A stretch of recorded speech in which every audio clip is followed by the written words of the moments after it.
Do you struggle to focus on important tasks? Do you struggle to find enjoyment in life? Or do you seem to have no time?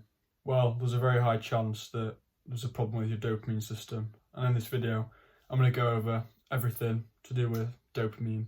Right, so again, as usual, I've got notes below because I've got a lot of information on this, and I'll probably end up putting bits on the screen to further explain things, and I've got a few clips I've got together as well from other people because it's quite a big topic that a lot of people have talked about. So what is dopamine? Well, dopamine is a neurotransmitter that affects various functions in the brain, including pleasure, reward, motivation, learning, attention, and addiction. When we experience something pleasurable or rewarding, the release of dopamine reinforces that behaviour, encouraging us to seek out that experience again in the future. However, dopamine is not just responsible for making us feel good, it also plays a crucial role in motivation, attention, and learning. So that's like the definition of it, and I'm going to talk about in a book I read. I think it was Atomic Habits, which I did a book review about, and it talked about, I think it was rats on escaping like a trap or something, and if there was something for them to get, like after they escape, they'd like really try. It was something along the lines of that. I wish I could remember, and yeah, it's just saying that that's like a dopamine thing. The dopamine motivates them to try and get out, whereas if there was nothing, they'd just sit there and not really care. They might have even injected them with dopamine or something along them lines, but anyway, you get the point. So then there's, what does dopamine affect? I think it's a massive problem in the world at the minute because it's not talked about and people think it's normal and don't know that a lot of the problems they've got are as a result of a dopamine system problem. So as I said at the start, that's the main three things, like not being able to get tasks done you need to do, not finding enjoyment in life, and feeling like you've got no time somehow. And very true what someone said, and there's a big uproar about it when Molly May said everyone's got the same 24 hours in a day. It's a fact. I don't know why people can't take it. It's literally a fact. Everyone's got the same 24 hours. Some people have other issues which slow them down, but that just means you've got to work harder, and that's the sad truth about it. So it affects many different aspects of our behaviour: motivation, reward processing, attention. Dopamine is the molecule of motivation, pursuit, and desire. And it can be triggered by a number of different things. However, it is a non-infinite yet renewable resource. So if you have too big a dopamine release, let's say from methamphetamine, cocaine. Damn, we're going there. We're going there. Or, okay. or let's say, to be fair, because I know people, or from being in a lot of gunfights in a short period of time. The period immediately after that will involve a mirror symmetric decrease in dopamine. You don't go back down to baseline, you go below baseline. So we all should guard our dopamine peaks very carefully. A little bit goes a long way, a lot goes even further, but it also takes you down deeper afterwards. This is the basis of addiction. How is dopamine affecting the population? So in today's world, there's many problems or many things mess with the dopamine system. For example, social media, advertisements, video games, food, and they're all not good dopamine like pullers, if you get my gist. So yeah, near enough everyone has a smartphone, so they've got access to social media, and people are just constantly being bombarded with stimuli that trigger the release of dopamine in their brains, leading to addiction. Advertisers use sexual imagery, as I said, advertising, and that makes an even bigger problem, because that's one of the strongest desires and dopamine producers in the body is sexual things. And then this just produces addictions, and then the rise of online gaming and access to explicit content has made it easier than ever, and it's just makes it really easy to chase dopamine, cheap dopamine hits.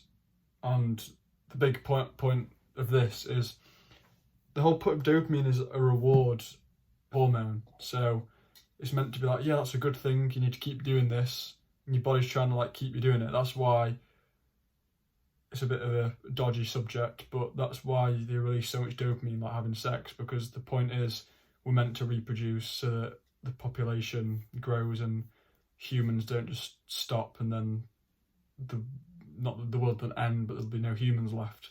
So that's another point of dopamine. And yeah, so all these people, I think I've said a bit of it in a different video before, they're all getting these dopamine hits, but they're not even achieving anything in life. Like, oh, I've won a video game. Okay, what have you done in real life? How's that? Unless it's your job, how is that helping you in life? You've got a few numbers on a screen. It doesn't change anything. It's literally fake achievements. So there's that, and then there's food. A lot of bad foods, they've been genetically modified, and they taste good, but they're not good for you. So you're like, yeah, this is good, keep eating that, and then you end up getting fat, getting diabetes, heart disease, all the other things that come with eating badly. And sugar, I think, is a big one for dopamine. And I think that's it on like today's population on the problem with dopamine. Now, nowadays, there's a ton of interest in social media and in video games. And there have been some measurements of the amount of dopamine released. Video games, especially video games that have a very high update speed, where there's novel territory all the time, novelty is a big stimulus of dopamine. Those can release dopamine somewhere between nicotine and cocaine. So very high levels of dopamine release. Social media is an interesting one because the amount of dopamine that's released in response to logging onto social media initially could be quite high, but it seems likely that there's a taper in the amount of dopamine, and yet people still get addicted. So why? Why is it that we can get addicted to things that fail to elicit the same massive amount of pleasure that they initially did?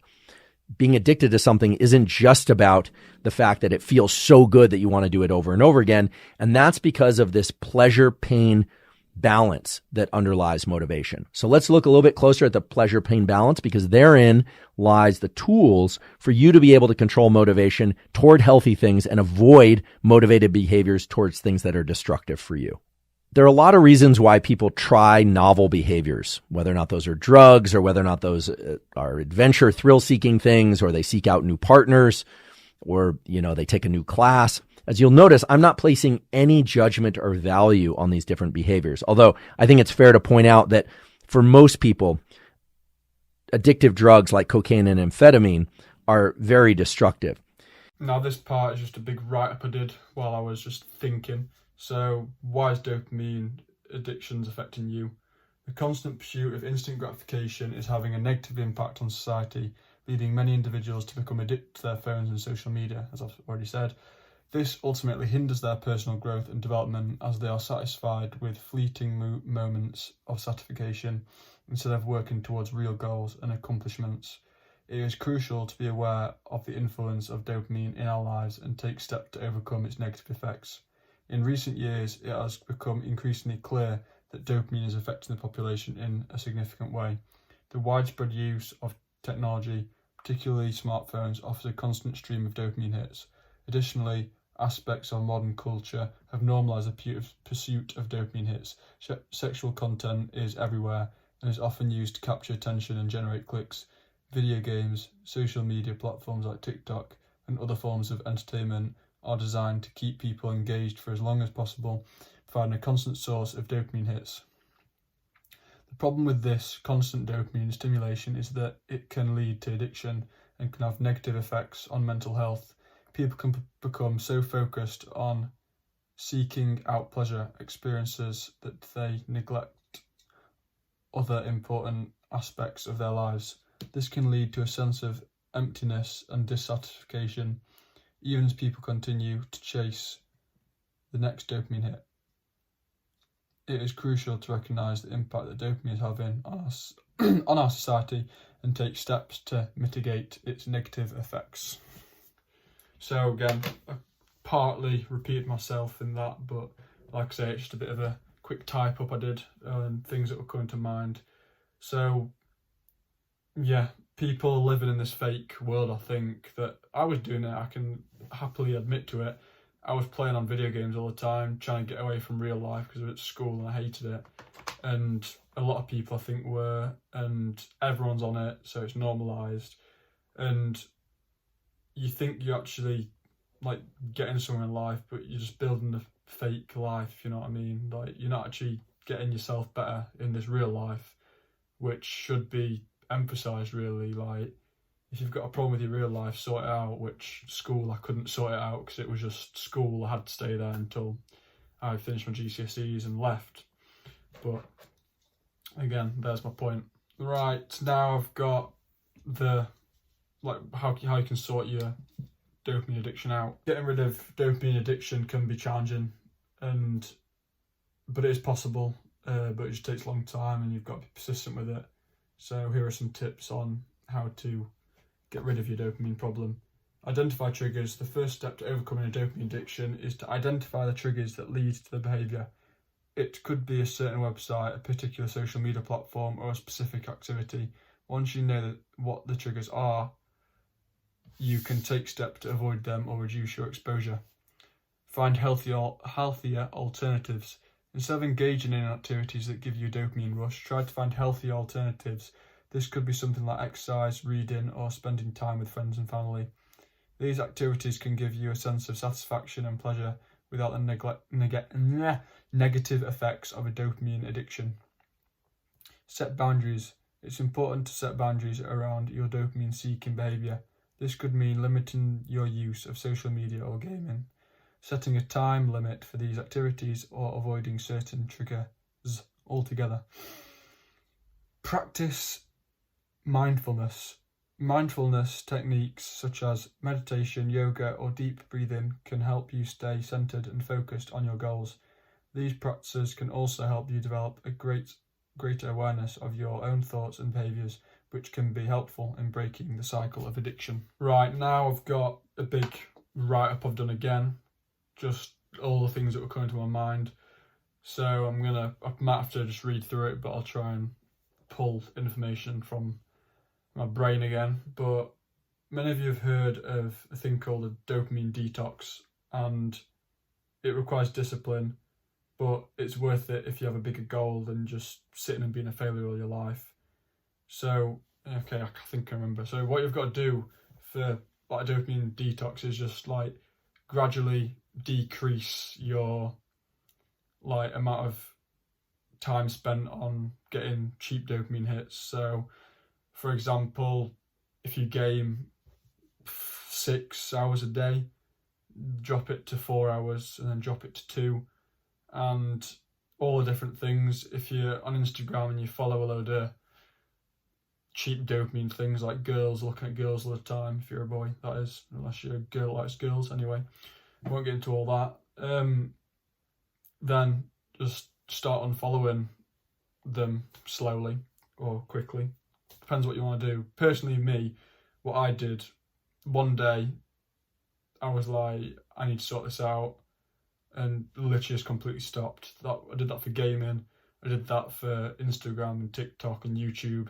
I unsubscribed to all the people that weren't helping me in life and started slowly subscribing to people that were helping me in life. Instagram, fully unfollowed everyone that wasn't helping me, started following people that were. Video games, like I said, I completely quit. I have not gone back on and properly played for a very long time, about 6-7 months. And as a result, Jesus, what's happening today, of not going on social media, so going on social media so often and playing video games, I've just found so much more time. I used to be like, oh, I've got no time, and the weekend's gone like that, and all that, and I've just proper switched my time around and I don't have a lot of time now because I'm filling it up with other things, but that's what I'm getting onto. So as I said, you subscribe to people that help you in life, you swap out things that you would be doing, like going on video games, instead get a gym membership, healthy, building your muscle, getting you more attractive. You'll start getting the gyaldem.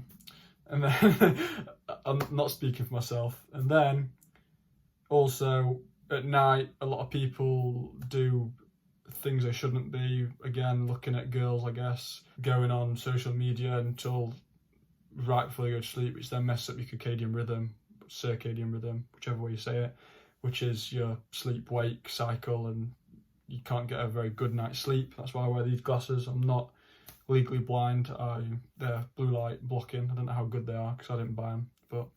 And then, yeah, so you swap that out for reading. So read for an hour before you go to bed. I've quit doing that near enough because I just fall asleep. So instead, I've started going to bed an hour earlier, waking up an hour earlier, and reading in the morning because then I don't fall asleep. Right, what else have we got? Oh yeah, so I didn't actually talk about it, but I've talked about it before. Instant gratification, delayed gratification. It's linked very much to dopamine because it's hardwired. It's not really your fault, it's just psychology and that people have been abusing and that you're falling a victim of. And so yeah, you're trying to get a bit of satisfaction now because that's just how your body works. I've talked about it again. So if you want to learn more about instant gratification, which is a big problem as well, then I've got a video on that. It's not that far back. It is called How to Achieve Success in the Long Run, the Dark Side of Instant Gratification. And then how I've personally seen how dopamine works is like you're always chasing the next big thing, and there's a little video on that that's called the rat race, I think, and the rat keeps chasing the next thing and doesn't actually get any fulfillment or enjoyment out of life. And so yeah, you can go and watch that if you want. So yeah, but you're chasing something and that thing becomes normal, so then you need the next big thing. No, that's normal, keep going. You get the idea. I've skipped a bit out, I've just noticed, but I'll finish what I'm saying. So the problem with this is you're like just constantly chasing the short-term thing, so you're never going to build a better life in general, because that's not how you can build a better life. Like living for today, what a lot of people go for, it works in some respects, but I like burgers, I could die tomorrow, let's have 3. You probably will end up dying tomorrow because you're going to have a way bigger chance of many health problems. So it's a bit of a balance, but mainly I don't believe in living for today because mostly it's a negative thing that's getting portrayed. Gonna go on a holiday now and spend all this money. Now I've got no money. Gonna eat all this food, health problems. You get my gist again. So yeah, it's just chasing cheap dopamine hits. You're never actually building anything for the future. And so you never get in the delayed gratification of, like, so let's say reading every night. If you read every night, within the future you'll have gained knowledge, and if you then give that knowledge to other people, you can sell it, and there you go. If you don't sell it, you've at least gained knowledge you can use in your life. If you live a long life, you've got a lot of knowledge to, again, either give to people or just try and look smart. Yeah, if you actually chase delayed gratification in the future, you're going to have happiness and an easier life. Whereas if you don't, then struggle in the future rather than make it easier for your future. So I don't know if I made a quote on this or if I heard this quote. I think I heard the quote.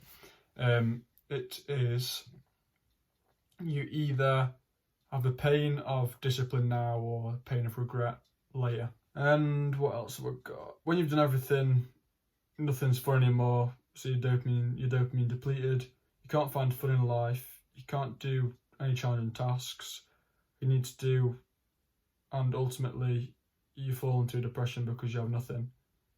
And this links to everything, even like when you start drinking alcohol, and you say, oh, I'm just going to have 1, then the next time it'll be 2, then the next time it's 3. And not always, but then for some people it's true. And then you can end up getting addiction to it. And then because you've had alcohol, you're like, oh, what's the next thing? Weed. Again, I can't speak for everyone, but it's happened, and it happens because it's a dopamine like chase. You literally you get the highest dopamine you can from drinking. You're like, oh, what's the next dopamine? It's not really giving me much anymore because it's become normal. So then you keep going up to the next big thing: weed, cocaine, heroin, and it just goes further. So it depends how you are, but it's very possible. And I'm going to go back to it, the little bit I missed about food and dopamine. That's quite easy to like switch out, which I found, and I'll give you my point on it, that so instead of drinking Coke, Sprite, whatever, just drink water all the time, which I did. Again, I completely swapped this out. I've not drank anything but water for probably a year or 2 years now. And people say, oh, can you drink water? Oh, you're sad and all this. And it's normal. I enjoy it. It's not a task. It's not hard. It's just water. It's actually normal. There's nothing that's been normalised to drink other things when it's not normal to drink anything but water or juice from fruits and vegetables. So again, just most of the things I link to is the past, like what people have done in the past or what they'd have done in the past. Most of them are what you're meant to do now, but other things have been normalised. So yeah, with drinks, drink water, and then you could have a smoothie, which would be like your treat, which would, after a lot of time, because everything resets, your smoothie, for example, would be just like a Coke now, or a drink of alcohol, whatever. And then with food, dark chocolate, you can have dark chocolate, but like sweets and chocolate is your best food now. Whereas after you've like kind of detoxed yourself, strawberries will be a new like sweets and chocolate because they just become really nice to you. But you're not got to completely cut out everything straight away because it'll be really hard and you'll end up probably having some sort of withdrawal problem. But you can slow it down, have less, and then swap in more. And then you could fully stop again, which I did. Depends on how much discipline you have. I would say I have quite a lot of discipline because I can pretty much say I'm going to do something and do it. And then so that was it on that I missed a bit of. And then just the last thing really to try and finish this off is what I've found is if you fill your day with things that can help and grow you, you don't actually have that much time to think of doing the other things you used to do that wasted your time. So when you get home, and you would usually go on video games, go to the gym. When you get home, you make your food, work on productive things like a project to get to your end goal or your purpose in life. And then when you've done that, you could watch YouTube on things that help you grow. So you then again not chasing dopamine, but you're practically helping yourself.